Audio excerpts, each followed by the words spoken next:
I'll just ask you, did you brief President Obama on any calls involving Michael Flynn? I'm not going to get into either that particular case, that matter, or any conversations I had with the president, so I can't answer that. Well, Director Comey, there's been some speculation this morning on motive. I'm not all that interested in motive. First of all, it's really hard to prove. Secondarily, you never have to prove it. But I get that people want to know. I get the jury always wants to know why. I think you and I can agree there are a couple of reasons that you would not have to unlawfully, feloniously disseminate classified material. It certainly wasn't done to help an ongoing criminal investigation because you already had the information, didn't you? Again, I can't answer in the context of this particular matter. How about in theory? Is there something a reporter would have access to that the head of the FBI would not? It's hard for me to answer. I would hope not when it relates to the I would FBI's hope not too, since it's part of our surveillance programs. I would hope that you had access to everything as the head of the world's premier law enforcement agency. I would hope that you had it all. So if you had it all, the motive couldn't have been to help you because you already had it. And Admiral Rogers, the motive couldn't have been to help you because you already had it.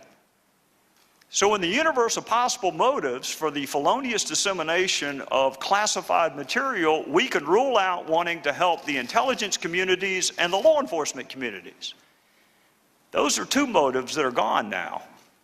That leaves some more nefarious motives. Is the investigation into the leak of classified information, has it begun yet?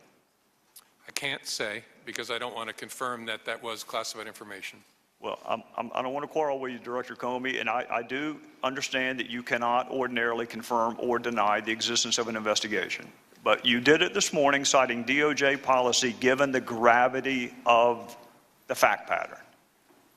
Would you not agree that surveillance programs that are critical, indispensable, vital to our national security, some of which are up for reauthorization this fall, that save American lives and prevent terrorist attacks also rises to the level of important?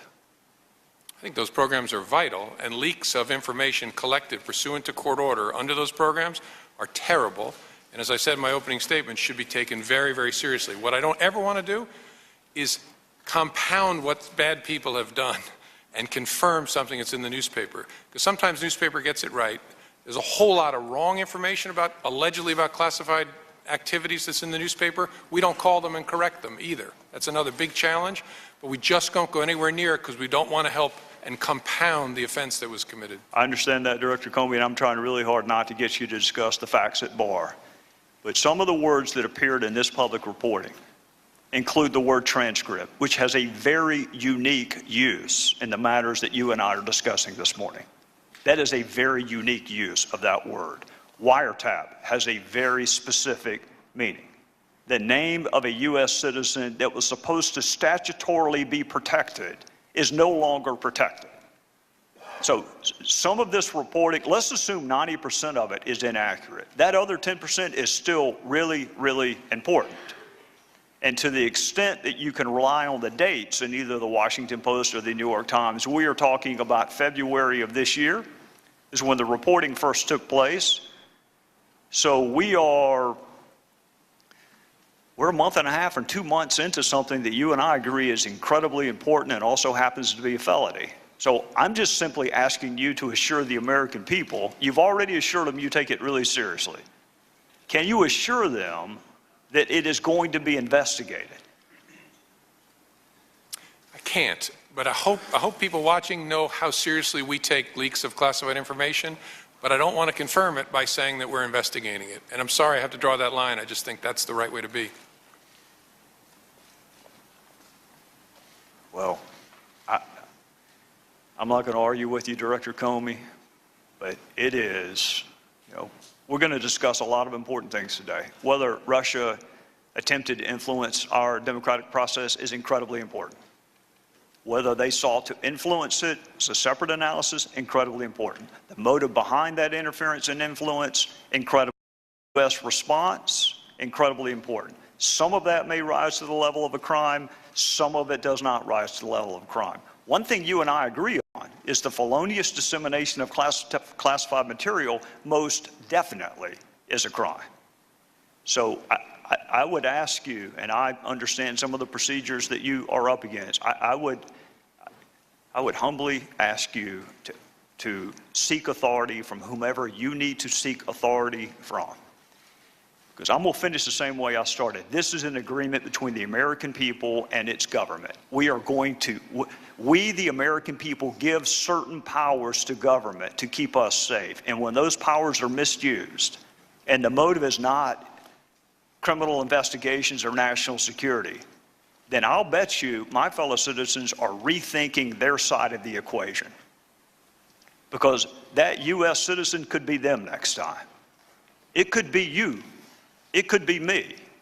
It could be anyone, until we start seriously investigating and prosecuting what Congress thought was serious enough to attach a 10-year felony to.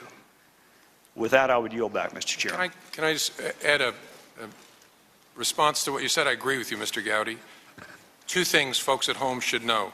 First, an unauthorized disclosure of FISA is an extraordinarily unusual event, so be assured we're going to take it very seriously, because our trust with the American people and the federal judges that oversee our work is vital. And second, that this conversation has nothing to do with 702. Folks often mix them together. 702 is about targeting non-U.S. persons overseas.